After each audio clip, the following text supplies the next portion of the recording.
Hello friends, आपका स्वागत है study with Pintu YouTube channel पर। आज की वीडियो में हम क्लास 12 केमिस्ट्री का पार्ट 7 वो है हमारा पी ब्लॉक के तत्व, उसका हम क्या बनाने वाले हैं पार्ट 1 यह वीडियो है। यानी कि ये वीडियो बहुत लंबी होने वाला था, चैप्टर बहुत लंबा था, तो हमने इसके दो भागों में बनाया, पार्ट 1 और पार्ट 2। पार्ट 1 में ये वीडियो है, पार्ट 2 में दूसरी वीडियो में, दो वीडियो में पूरा चैप्टर कंप्लीट है। जैसे कि आपके सामने लिख रहा होगा, आज की वीडियो में क्लास 12 केमिस्ट्री में हम पार्ट 7 पी ब्लॉक के तत्व कराएंगे और ये पार्ट 1 है, यानी कि भाग 1 है। भाग 1 में हम 15वें तत्व के यौगिक कराएंगे और भाग 2 में हम 16वें तत्व के यौगिक कराएंगे। तो चलिए शुरू करते हैं आज का वीडियो। हाँ तो फ्रेंड्स, अब हमारा देखते हैं आगे 15वां समूह जो है हमारा, यह 15वां समूह या तत्व जो नाइट्रोजन परिवार का है। ठीक है, तो इसमें देखते हैं आवर्त सारणी में 15वें समूह के तत्वों को नाइट्रोजन परिवार के तत्व कहते हैं। क्या कहते हैं? जो 15वां समूह है ना, इसको नाइट्रोजन परिवार के तत्व कहते हैं।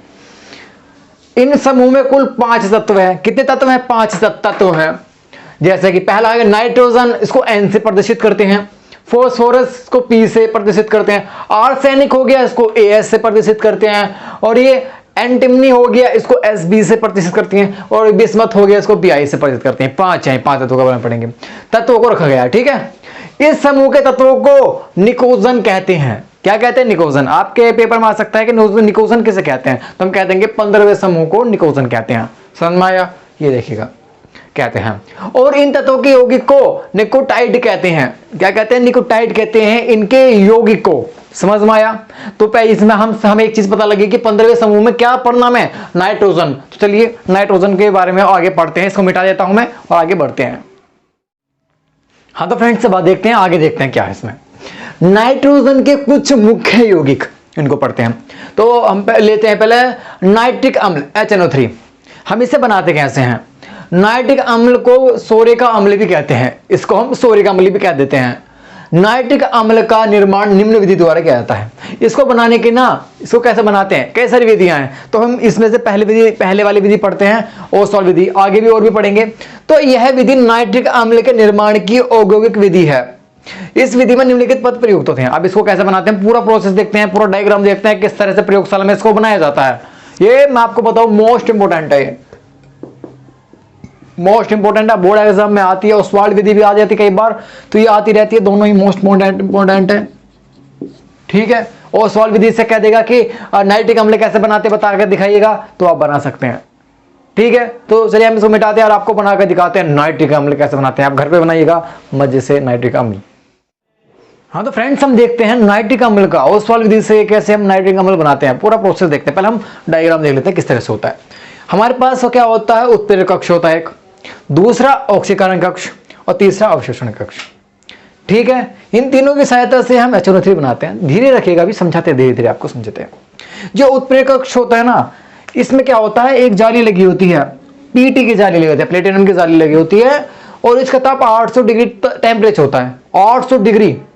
और इस वाले को पूरे क्या बोलते हैं हम? उत्प्रेरक कक्ष, ठीक है। इसका ताप 800 डिग्री टेम्परेचर होता है। अब 800 डिग्री कितना होता है जी? आप आग देखिए, आग का भी 100 डिग्री टेम्परेचर होता है आग का, और ये 800 है, उससे 8 गुना ज्यादा, ठीक है। 800 है ये, तो कितनी ज्यादा आग होगी इसके अंदर, कितने ज्यादा भपक रहा होगा ये। तो इसमें सबसे पहले हम क्या करते हैं? नीचे से हम इसमें HNO3 और वायु का इसमें मिश्रण गिरते हैं, ठीक है। इसमें मिलाते हैं, मिश्रण गिरते दोनों को, HNO3 और वायु मिला करके हम ऊपर को भेज देते हैं। ऊपर क्या भैया? 800 डिग्री टेम्परेचर पर प्लेटिनम की जाली लगी हुई है, भभक रही है। इसमें कोई दोनों चीज निकलती हैं तो क्या बन जाती है? दोनों मिलकर के इसमें भभक आग के आमना करके क्या बन जाती है? NO, नाइट्रेट ऑक्साइड बन जाती है। अब यहां से नाइट्रेट ऑक्साइड बन गई, ये NO बन गई, ये HNO3 प्लस वायु आग में आकर के NO बन गया, नाइट्रिक ऑक्साइड बन गया। अब ये इधर से इधर से इधर से इधर से इधर से इधर जाएगा। ये कौन सा है? ऑक्सीकरण कक्ष। इसमें इसका ऑक्सीकरण होता है। ऑक्सीकरण कक्ष में ये NO था, हमने माना 2, अब बैलेंस करने के लिए 2 लगा लिया। इसमें हम ऑक्सीजन रहता है, इसमें ऑक्सीजन मिला देते हैं। इस वाले कक्ष में ऑक्सीजन रखा रहता है, यानी कि हवा रखी रहती है, वो इसमें मिला लेते हैं। जब NO ऑक्सीजन के साथ अभिक्रिया करेगा तो NO2 बन जाएगा। ये N था, ये O था, ये इसके 2 ले लेंगे, NO2, ठीक है। और ये 2 बैलेंस के लिए ही था। इतना आपके समझ में आ गया। अब आगे देखते हैं, यहां से आपको एक हम जोड़ देते हैं इसको, कहां से, अवशोषण कक्ष से नली जोड़ देते हैं। यहां से जो मामला निकल गया हमारा NO2 वो निकल कर पहुंच जाता है यहां पर।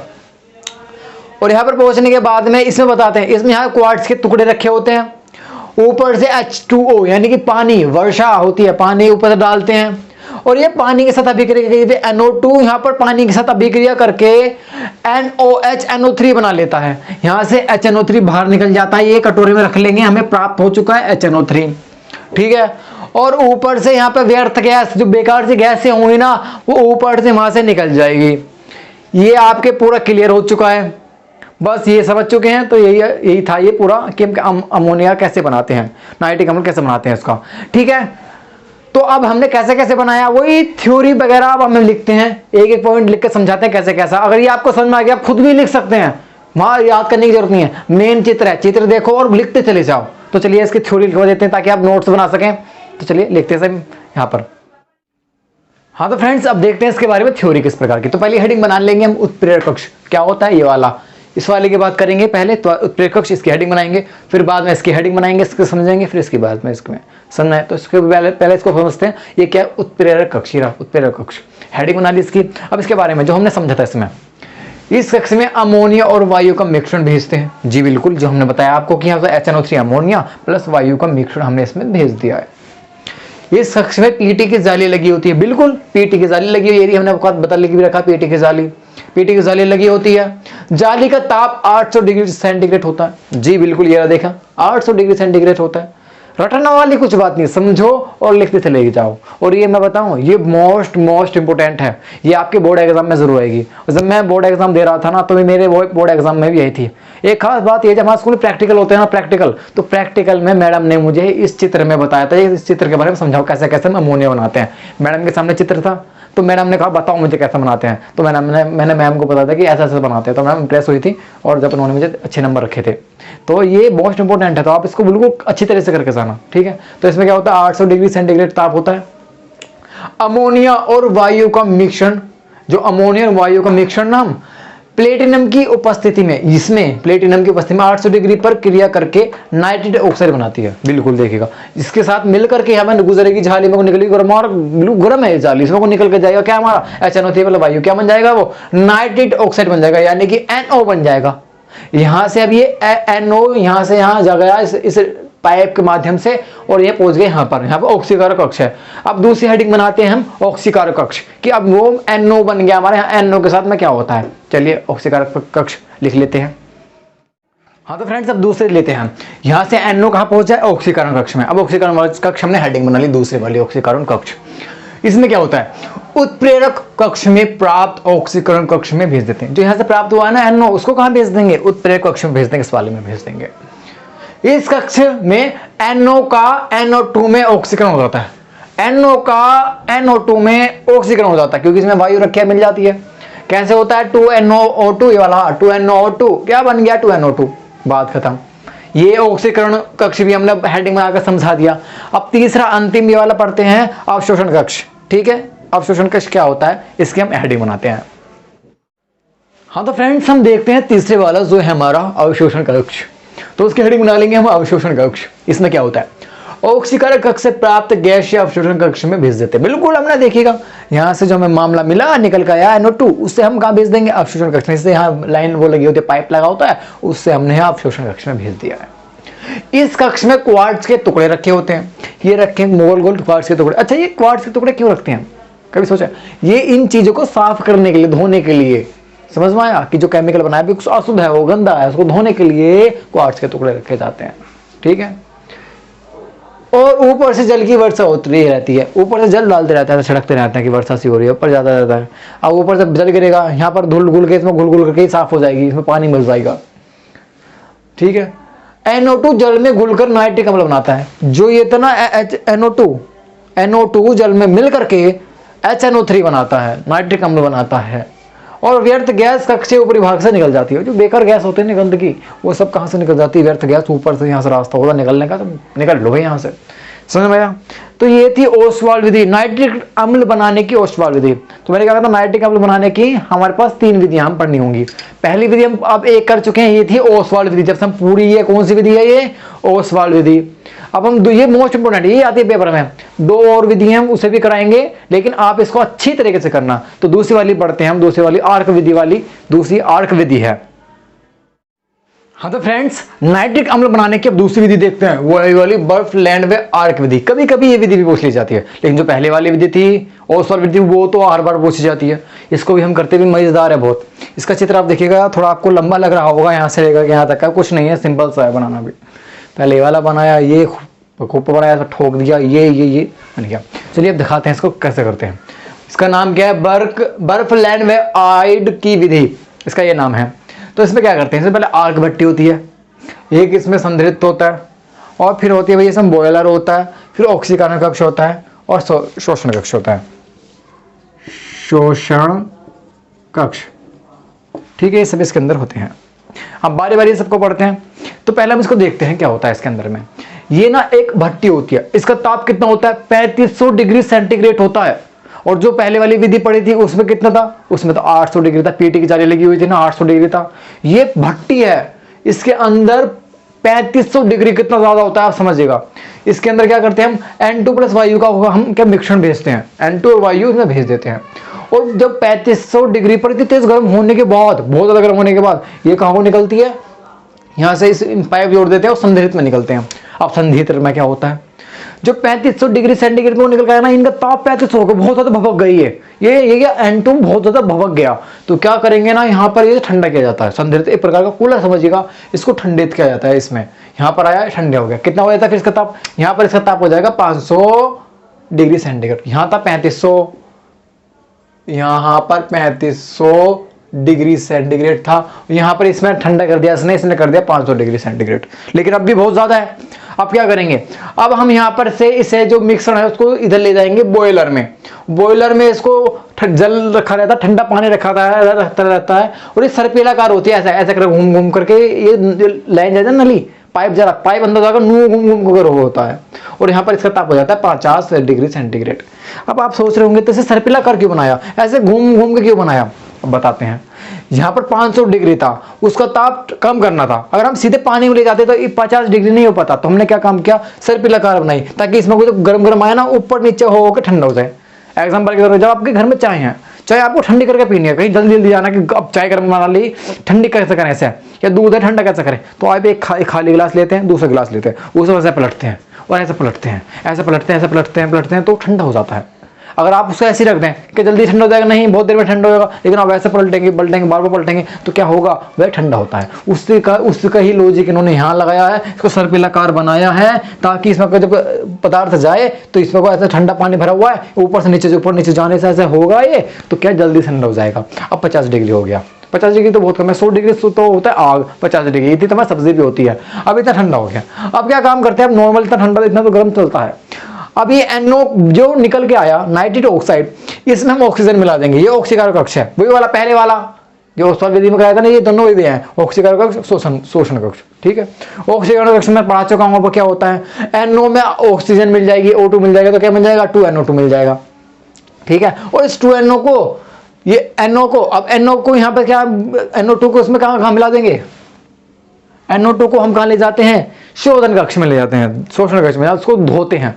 इसमें क्या होता है, क्वार्ट्ज के टुकड़े रखे होते हैं और उसके अंदर भेज देते हैं, ऊपर से जल की वर्षा होती है जो मैंने बताया था आपको, और नीचे से हमें क्या प्राप्त होता है, HNO3 प्राप्त हो जाता है, HNO3, ठीक है, नाइट्रिक अम्ल हमें प्राप्त हो जाता है, ऊपर से व्यर्थ गैस यहाँ से निकल जाती है। ये आपके समझ में आ गया, ठीक है।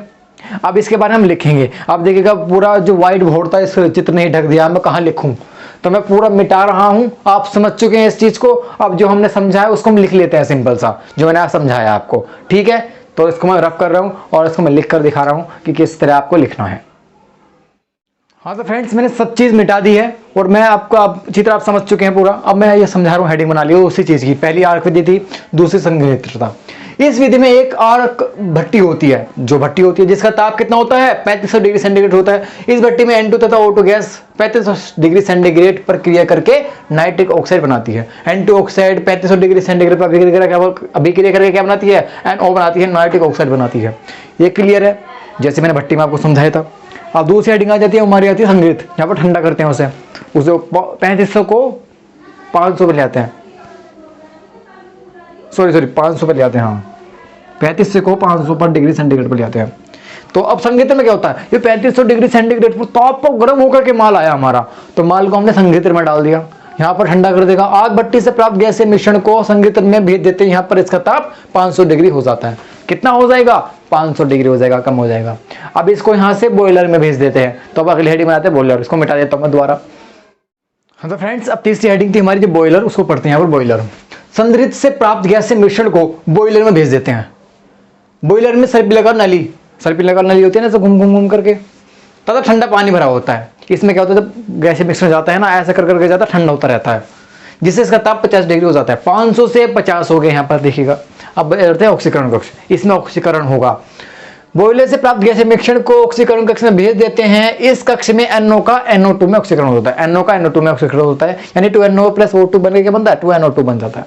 समझ में आया? अब इतना तैयार हो चुका है, अब करते हैं हम इसका शोधन, इसको साफ करेंगे, हेडिंग बनाते हैं शोधन। हाँ तो फ्रेंड्स, अब 5 ही देखते हैं हमारे क्या है, अवशोषण कक्ष, इसमें अवशोषण होगा। ऑक्सीकरण कक्ष से प्राप्त NO2 अवशोषण कक्ष में भेज देते हैं। इस कक्ष में क्वार्ट्ज के टुकड़े लगे होते हैं और ऊपर से H2O की वर्षा होती है। NO2 जल यानी H2O के साथ मिलकर नाइट्रिक अम्ल HNO3 बनाता है। इस तरह हमें नाइट्रिक अम्ल प्राप्त हो जाता है। तो मैंने कितनी विधि करा दी आपको, एक तो ओसवाल विधि करा दी नाइट्रिक अम्ल की बनाने की, दूसरे ये बर्फ वाली करा दी, बर्फ लैंड में आर्क विधि, ये 2 हो गई है। मैंने कहा था 3 कराऊंगा, तो तीसरी कौन सी है, वह है प्रयोगशाला विधि। तो इसके एग्जाम में जो सबसे ज्यादा पूछी जाती है ना, ओसवाल विधि, और ये तो कम पूछी जाती है। तीसरे नंबर वाली जो मैं कराने जा रहा हूं वह है प्रयोगशाला विधि, वो बहुत ज्यादा पूछी जाती है। पहले वाली और तीसरी वाली ज्यादा पूछी जाती है। तो चलिए करते हैं प्रयोगशाला विधि। हाँ तो फ्रेंड्स, अब तीसरी विधि है वो है हमारी प्रयोगशाला विधि, नाइट्रिक अम्ल बनाने की प्रयोगशाला विधि। इसमें कैसे करते हैं देखिएगा, हमारे पास में सबसे पहले इधर से आ जाता हूं मैं। हमारे पास में सबसे पहले क्या होता है, एक रिटार्ड होता है, ठीक है, रिटार्ड गोल गोल सा होता है। इसके अंदर हमारा क्या भरा रहता है, NaNO3 या फिर हम KNO3 भर लेते हैं, इन दोनों में से कुछ एक चीज ले लेंगे और साथ में H2SO4 भर लेंगे, इसके अंदर घेर लेंगे। एक यहाँ पर भट्टी लगी होती है गरम करने के लिए, इसे आग लगाने के लिए, यहाँ से आग लगती है, ये प्लेट से लगी रहती है, उसके ऊपर रखी जाती है ताकि ये गर्म हो जाए। गर्म होने के बाद में ये यहाँ से, इसको मिटा दे देगा चित्र को, ये यहां से भाप के रूप में यहां से बन करके इधर को जाती है, ठीक है, यहां से निकल के इधर जाएगी और इधर हमारी ग्राही पात्रे रखी होती है, ये इस टाइप से सारा इसमें गिरता है। यहाँ पर शुद्ध होता है, ठंडा होता है और हमारा क्या बनता है, HNO3 बनता है। इस तरह से हमें प्राप्त हो जाता है नाइट्रिक अम्ल, ठीक है। तो अब इसको हम रफ कर देते हैं क्योंकि व्हाइट बोर्ड पर जगह नहीं बची है, इसको रफ करके हम लिखाते हैं किस तरह ये बनता है। तो चलिए हम लिखाते हैं आपको।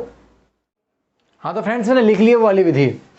इस विधि में पोटेशियम नाइट्रेट KNO3, साल्टपीटर या NaNO3, चिली साल्टपीटर तथा सांद्र H2SO4 के मिश्रण को गर्म करके नाइट्रिक अम्ल बनाया जाता है, ठीक है। अब हमने 3 विधि पढ़ी है इसमें, ठीक है, तीनों विधि पढ़ ली, लेकिन हम तीनों विधि से सीख गए कि नाइट्रिक अम्ल बनाना किस तरह से है। लेकिन आपको ये पता होना चाहिए कि हम ये बना रहे हैं, इसका उपयोग कहाँ होगा। तो आइए हम बताते हैं कि नाइट्रिक अम्ल का उपयोग कहाँ होता है। हाँ तो फ्रेंड्स, देखते हैं नाइट्रिक अम्ल के उपयोग। पहला उपयोग है प्रयोगशाला में अभिक्रमक के रूप में, दूसरा विस्फोटक पदार्थ के रूप में इस्तेमाल कर सकते हैं, उर्वरक के बनाने में यूज कर सकते हैं, अम्ल रस बनाने में इसका इस्तेमाल कर सकते हैं, ठीक है। ये पर खत्म होता है हमारा क्या, नाइट्रिक अम्ल, ठीक है। अब हम पढ़ते हैं अमोनिया। आपने सुना होगा अमोनिया, तो अमोनिया की हम 3 विधियां हैं बनाने की, तीनों को ऐसे पढ़ेंगे जैसे 3 ये पढ़ी थी ना, ऐसे 3 वो पढ़ेंगे हम। तो शुरुआत करते हैं अमोनिया के बारे में। हाँ तो फ्रेंड्स, पहली विधि है हमारी हेबर विधि, अमोनिया बनाने की, अमोनिया NH3 बनाने की जो हमारी पहली विधि है हेबर विधि। इसका पहले हम डायग्राम देख लेते हैं, क्योंकि इसका डायग्राम इतने लंबे लंबे हैं कि एक व्हाइट बोर्ड पर पूरे पा जाते हैं और मैं लिखूँ उसकी थ्योरी कहाँ पर। तो पहले मैं डायग्राम समझा देता हूँ, उसके बाद में मैं इसकी थ्योरी आपको बताता हूँ। तो देखते हैं पहले क्या होता है। हमारे पास में ये होता है वायुमंडल इसमें N2 गैस होती है और जल गैस इसमें H2 गैस होती है, दोनों इसके अंदर मिक्स कर देते हैं कंप्रेसर की सहायता से। कंप्रेसर लगा हुआ है जो तेजी से फेंकता है, कंप्रेसर की सहायता से इसको कहाँ ले आते हैं, शोधन और शुष्कन कक्ष में इसको धो लिया जाता है। वहां से फिर कहाँ जाती है, वहां से नली की सहायता से पहुंच जाती है उत्प्रेरक कक्ष में। यहाँ पर इसका क्या होता है, यहाँ पर Fe का चूर्ण लगा रहता है और Ma का भी चूर्ण रखा होता है थोड़ा सा, जो उत्प्रेरक का कार्य करता है। 500 डिग्री इसका ताप होता है, ठीक है, और पूरे ताप पर ये प्रभावित होती है। ताप पर गर्म होने के बाद ये कहाँ लिया जाता है, इसे यहाँ पर लिया जाता है द्रवित NH3 में। यहाँ पर द्रवित में लिया जाता है, यहाँ पर NH3 गैस ठंडा हो जाती है, ठीक है। इस प्रकार से हम यहाँ पर क्या मिल जाती है, NH3 गैस मिल जाती है। इसमें कुछ अब भी अशुद्धियां होती हैं, जो बचे कुछ कण बचे होते हैं किसके, N2 और H2 के, कुछ बारीक बचे कण होते हैं ना, उसे यहाँ से निकाल करके यहाँ ले आता है और पंप की सहायता से N2 H2 गैस वापस से ये नाली जा रही है, ये नाली वापस से यहाँ ले आती है शोधन शुष्कन कक्ष में, फिर दोबारा से बनती रहती है, दोबारा से NH3 बन जाती है। मतलब थोड़ी सी भी चीज वेस्ट नहीं जाती है इसमें। समझ में आया आपके? चलिए अब इसकी देखते हैं थ्योरी, विधि देखते हैं इसकी कैसे बनाते हैं। इसे विधि लिखी हुई आपको दिखाई देता है ताकि आप नोट्स बना सकें। हाँ तो फ्रेंड्स, मैंने विधि लिख ली है, अब हम आपको पढ़ के सुनाता हूँ। इस विधि में वायुमंडल से प्राप्त N2, जो हमने N2 गैस ली थी, और जल से प्राप्त H2 गैस का अनुपात 1:3 के अनुपात में लेकर कंप्रेसर की सहायता से शोधन कक्ष में वे शुष्कन कक्ष में भेज देते हैं। जैसे हमने कंप्रेसर लगा हुआ था उसको आगे भेजा था ना। इसके बाद इन गैसों को उत्प्रेरक कक्ष में भेज देते हैं। इस कक्ष में Fe का चूर्ण रखा होता है जो उत्प्रेरक का कार्य करता है। इसकी थोड़ी सी मात्रा में MO रखा होता है। इस कक्ष का ताप 500 डिग्री सेंटीग्रेड होता है। दाब 280 m वायुमंडल होता है। N2 तथा H2 गैस इस कक्ष में आपस में अभिक्रिया करके अमोनिया बनाती हैं। N2 + 3H2 Fe प्लस ये सब मिल करके NH3 बन जाएगा, ठीक है। और आगे अभी एक जगह कम पड़ गई थी, इसको मिटा के मैं और लिख रहा हूँ। आगे क्या होता है, आगे जो बस N2 H2 दोबारा बचता है उसको वापस से वहीं भेज देते हैं, है ना। चलो उसको भी लिख लेते हैं। हाँ तो फ्रेंड्स, मैंने रफ करके आगे लिख लिया है। उत्प्रेरक से प्राप्त गैस से मिश्रण को घनत्व में ले जाते हैं, यहाँ पर अमोनिया द्रवित हो जाती है। आगे लास्ट वाले पार्ट में द्रवित हो गई थी ना, अमोनिया निकल गई थी NH3, लेकिन उसमें कुछ अशुद्धियाँ बच गई थी जो N2 H2 की बच गई थी, इसको दोबारा से पंप की सहायता से दोबारा वहीं भेज देते पहले वाले स्थान पर। तो यहाँ पर अमोनिया द्रवित हो जाता है। शेष N2 H2 गैस को परिसंचालित पंप की सहायता से पुनः शोधन व शुष्कन कक्ष में भेज जाता है, उस वाले कक्ष में वापस भेजा जाता है। आपके लिए क्लियर है, ठीक है। अमोनिया बनाने की ये वाली विधि आपने देख ली, हैबर विधि। आप दूसरी विधि देखते हैं, वो है प्रयोगशाला विधि। हाँ तो फ्रेंड्स, देखते हैं अमोनिया बनाने की प्रयोगशाला विधि। हाँ तो प्रयोगशाला विधि दूसरी विधि अमोनिया बनाने की। तो इसमें क्या रहता है, हम परखने ले लेते हैं इसमें पहला पॉइंट। दूसरा पॉइंट इसमें लेते हैं क्या, बुझा हुआ चूना। इसमें रखा होता है एक प्रकार से शुष्कन कक्ष है, शुष्कन कक्ष में बुझा हुआ चूना रखा होता है। क्यों रखा तो बताते हैं। और ये गैस जा रहे हैं, इन तीनों का यूज होगा किस तरह से अब देखिएगा। हमारे पास एक परखनली होती है, इसमें हम क्या रखते हैं, चूना रखते हैं और NH4Cl रखता है, नौसादर रखते हैं, ठीक है। इन दोनों को मिक्स करके इसमें डाला जाता है, परखनली के अंदर डाल देते हैं और यहाँ से गर्म करते हैं। इसे उबाल आ जाता है, गर्म हो जाता है, यहाँ से ऐसे भाप बन करके यहाँ से यहाँ को आता है, सारा यहाँ को आकर के ये अंदर चला जाता है, इसके अंदर चला जाता है। अंदर क्या रखा रहता है, बुझा हुआ चूना। बुझा हुआ चूना क्या काम करता है, इसकी नमी को सोख लेता है, गिल्ला गिल्ला रहता है उसको सोख लेता है और सूखा सूखा बच जाता है। जो सूखा सूखा भाग होता है ऊपर हवा में उड़ करके यहाँ से ये गैस जार में इकट्ठा हो जाता है और यहाँ से हम निकाल लेते हैं NH3। इस तरह से हमें यहाँ पर NH3 प्राप्त हो जाता है, यहाँ से भाप के रूप में इकट्ठा हो जाता है सारा, ठीक है। ये सीख गए। अब व्हाइट बोर्ड तो भर चुका है इस चित्र में, अब इसके बारे में लिखा है कैसे कि विधि कैसे बनाते हैं इसको, तो मैं इसको मिटा देता हूँ। और हाँ, जैसे जैसे मैंने सब आपको बताया ना कि परखनली में डालते हैं फिर यहाँ बनता है, वो चीज़ लिखनी होती है, कोई रटने की चीज़ नहीं। अगर आपने चित्र समझा है तो आप कर सकते हैं। तो चलिए इसको मिटा देता हूँ और लिखते हैं विधि। हाँ तो फ्रेंड्स, इसकी देख लेते हैं अमोनिया की हम विधि। जो हमने अभी समझाया था चित्र में, रूल ऐसी ही है। इस विधि में एक कठोर कांच की परखनली लेते हैं, लेती हमने परखनली लगी हुई थी।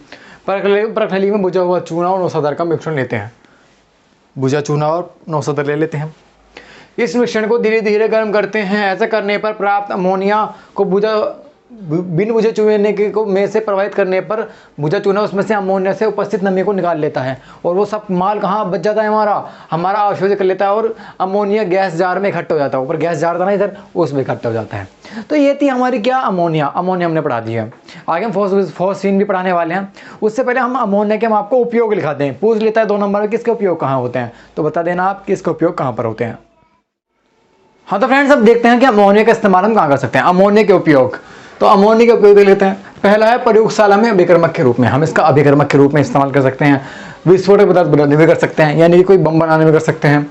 बर्फ के कारखानों में भी अमोनिया का इस्तेमाल होता है।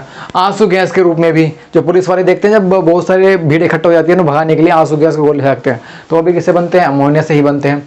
नाइट्रिक अम्ल के औद्योगिक निर्माण में, ठीक है, नाइट्रिक अम्ल जो बनता है ना वो भी इसके द्वारा ही बनता है, अमोनिया के द्वारा ही। ये तो अमोनिया हुआ कंप्लीट। अब पढ़ते हैं फॉस्फेन के बारे में, फॉस्फेन की विधियां भी पढ़ेंगे। चलिए शुरू करते हैं फॉस्फेन। हाँ तो फ्रेंड्स अब देखते हैं फॉस्फेन गैस। तो फॉस्फेन गैस देखते हैं, इसका मान क्या होता है? PH3, इसका सूत होता है। फॉस्फेन क्षारीय प्रकृति की गैस होती है, ये क्षारीय प्रकृति होती है। इसका क्षारीय प्रकृति फास्फोरस पर उपस्थित एकांकी इलेक्ट्रॉन युग्म के कारण होती है। अब इसको बनाने के नाम PH3 बनाने की हम देखते हैं प्रयोगशाला विधि। पहली विधि है प्रयोगशाला विधि, तो चलिए देखते हैं प्रयोगशाला विधि का चित्र। हाँ तो फ्रेंड्स देखते हैं कि हम फॉस्फेन गैस कैसे बना सकते हैं। तो फॉस्फेन गैस बनाने के हमने चित्र बना लिया, कैसे बनाएंगे। इसमें बिन पैंदी का, लोटा नहीं, बिन पैंदी का हम फ्लास्क लेते हैं, ये कांच का रहता है, फ्लास्क बोलते हैं इसे, बिन पैंदी का फ्लास्क है, ठीक है। इसमें क्या होता है, एक नली की जाती है, इसमें इस नली में से कोल गैस अंदर भेजते हैं, और यहाँ पर रहती है इसमें P4 फॉस्फोरस के टुकड़े पड़े रहते हैं, नीचे के साइड में कुछ टुकड़े पड़े रहते हैं, और ऊपर के साइड में हमारा NOH का विलयन भरा रहता है, इसमें 40% भरा रहता है इसके अंदर, ये वाला। यहाँ से इसे गर्म करते हैं, आग लगा देते हैं, इसमें गर्म करते हैं, यहाँ से गर्म होती है ये। और ये कोल गैस क्यों भेजी यहाँ से अंदर से हमने, इसके अंदर कोल गैस क्यों भेजी? ताकि अंदर से हवा बाहर वायु को सोख सके, बाहर निकाल दे पूरी वायु को, अंदर थोड़ी सी भी वायु ना सके, इसलिए भेजी। क्योंकि अगर वायु अंदर रहेगी तो कुछ ना कुछ अनावश्यक क्रियाएं हो सकती हैं, कुछ भी अलग चीज बन सकती है। तो ये कोल गैस गिर के सारी चीज बाहर निकाल ली। अब खाली बचाइए, ठीक है। अब NaOH में टुकड़े हैं फॉस्फोरस के, इन दोनों को जलाएंगे। अब जलाने के बाद में क्या करेंगे, यहाँ से हमें क्या प्राप्त होती है? फॉस्फेन गैस प्राप्त हो जाती है, और यहाँ से जाती हुई जाती है निकास नली की सहायता से ये यहाँ पर इसमें चले जाते हैं गैस जार में। और गैस जार के बाहर एक और लगा होता है, ठंडा पानी भरा रहता है, इसमें ठंडे पानी में डाल देते हैं इसे।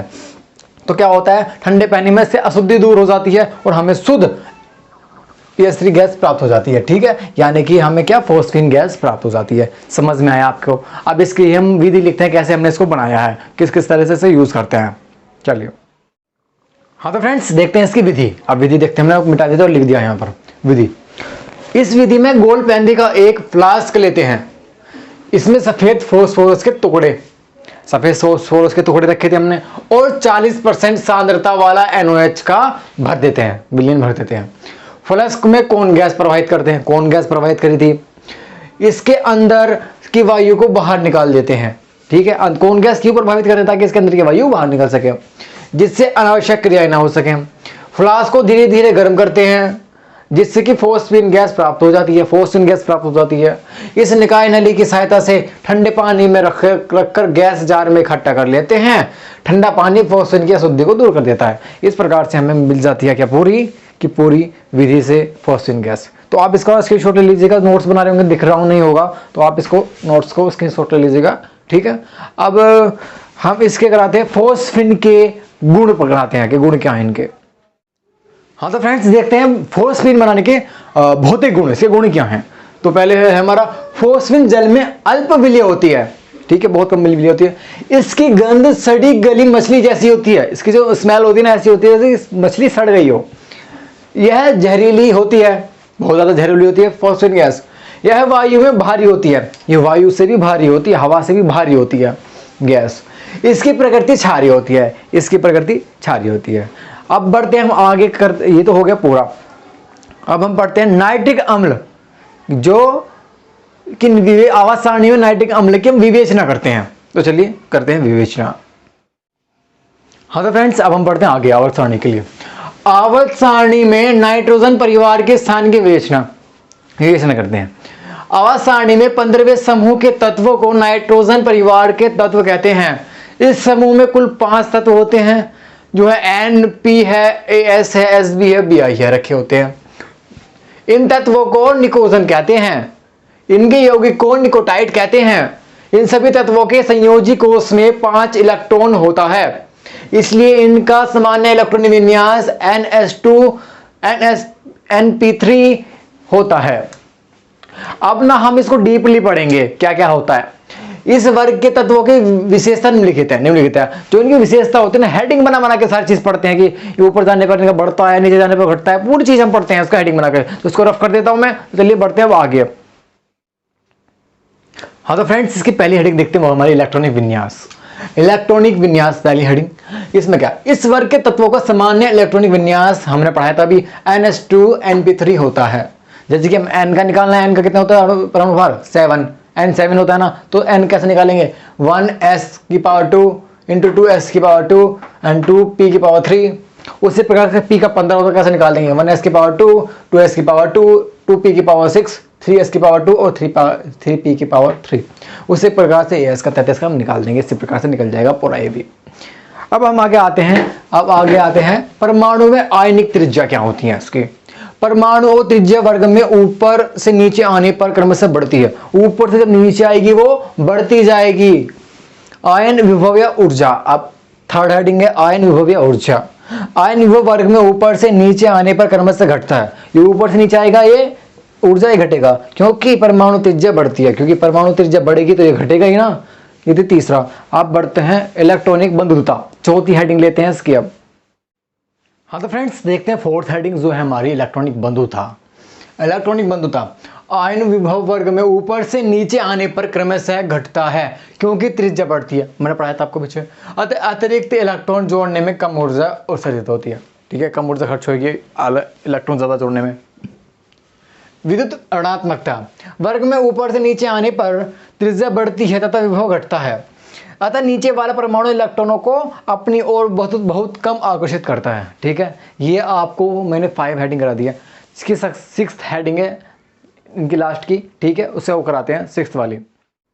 हाँ तो फ्रेंड्स, अगली हमारी 6th वाली हेडिंग जो है हाइड्रोडो की प्रकृतियां बनाने की प्रवृत्ति। इस वर्ग के सभी तत्व NH3 प्रकार के हाइड्राइडो यौगिक बनाते हैं, जैसे कि NH3, PS3, AsH3, SbH3, BiH3। तो ये क्या है, क्षारीयता का घटता क्रम है। ठीक है, ये आखिरी था हमारा हाइड्रोडो का। हाँ तो फ्रेंड्स, आज की वीडियो में हमने कुल 15 तत्व तक करा दिए हैं। 15 तत्व मानने के, यानी कि जितने भी प्रयोगशाला विधि, जितनी फोस्फिन, जितने भी हमने नाइट्रिक अम्ल, जितना भी हमने फोस्फिन हो गए, सारी जितने भी हमने कराई हैं अब तक वो 15 तत्व के आधार पर कराई हैं। ठीक है, इस वीडियो में हमने 15 तत्व कंप्लीट कराया है। अब इसका पार्ट 2 बनाएंगे, यानी पी ब्लॉक का तत्व पार्ट 7 केमिस्ट्री का, उसका हम पार्ट 2 लेकर आएंगे, जिसमें 16 तत्व बाकी के करा देंगे।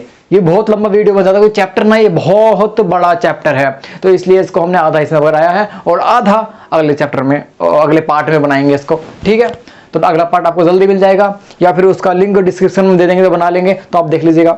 आप हमारे चैनल पर बने रहिएगा, चैनल को खोलते देखते रहिएगा कि कब आया। और हाँ, अगर आपने हमारा चैनल सब्सक्राइब नहीं किया तो सब्सक्राइब कर लीजिएगा, इससे बेल आइकन दबा लीजिएगा। इससे क्या होगा, जब हम नई वीडियो डालेंगे, इसका पार्ट 2 भी डालेंगे, आपको इन्फॉर्मेशन मिल जाएगी। ठीक है, अगर वीडियो आपने लाइक नहीं किया तो लाइक कीजिएगा, कमेंट करके पूछिएगा, हमसे कुछ पूछना चाहते हैं तो अपने दोस्तों में भी शेयर कीजिएगा। तो ऐसे ही नेक्स्ट वीडियो में मिलेंगे, तब तक के लिए टाटा, सी यू, बाय बाय।